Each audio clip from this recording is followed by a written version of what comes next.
முல்லைத்தீவு மாவட்டத்தில் பெய்து வரும் கனமழை காரணமாக மக்களின் இயல்பு வாழ்க்கை பெரிதளவில் பாதிப்படைந்துள்ளதாக அங்கிருக்கும் நமது பிராந்திய செய்தியாளர் தெரிவிக்கின்றார். ஒட்டுசுட்டான் பகுதியில் அமைந்துள்ள பட்டக்காட்டு குளமும் உடைப்படுத்துள்ளது. இதேவேளை வவுனியாவில் பெய்து வரும் தொடர் மழை காரணமாக குளங்கள் அதிகம் பாதிப்பிற்குள்ளாகியுள்ளதாக அங்கிருக்கும் நமது பிராந்திய செய்தியாளர் குறிப்பிடுகின்றார். சீரற்ற வானிலை காரணமாக நாட்டில் பல வீதிகளின் போக்குவரத்து பாதிப்படைந்துள்ளது.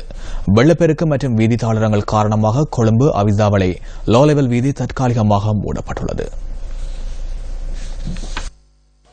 ஹங்வெல்ல பிரதேசத்தில் 3 இடங்களிலூடாக லோ லெவல் வீதி வெள்ளத்தினால் பாதிக்கப்பட்டுள்ளதாக போலீசார் தெரிவித்தனர். இதேவேளை களனி பண்டாரவத்த சந்தி நீரினால் மூழ்கியுள்ளதுடன் வாகன போக்குவரத்துக்கும் தடை ஏற்பட்டுள்ளது. சீரற்ற வானிலையை கருத்தில் கொண்டு வீதி அபிவிருத்தி அதிகார சபையின் உத்தரவின் பேரில் இந்த வீதிகள் மூடப்பட்டுள்ளன. பொதுமக்களை மாற்று வீதிகளை பயன்படுத்துமாறு போலீசார் கேட்டுக் கொண்டுள்ளனர். ராஜாங்கரின் நீர்த்தேக்கத்தின் வான்கதவுகள் திறக்கப்பட்டுள்ளமையினால் புத்தளம் மன்னார் வீதியின் எழுவன்குளம் பகுதி நீரில் மூழ்கியுள்ளமை குறிப்பிடத்தக்கது.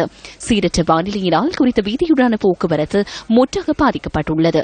அத்துடன் அவிசாவளை ஹேட்டன் மற்றும் கீகாலை வீதி தொடர்ந்தும் நீரில் மூழ்கியுள்ளமையினால் வாகன போக்குவரத்து பாதிக்கப்பட்டுள்ளது. தெத்ரோயா நீர்த்தக்கம் பெருக்கெடுத்துள்ளமையினால் பாதினிய அனுராதபுரம் வீதியினுடான போக்குவரத்தும் பாதிக்கப்பட்டுள்ளது.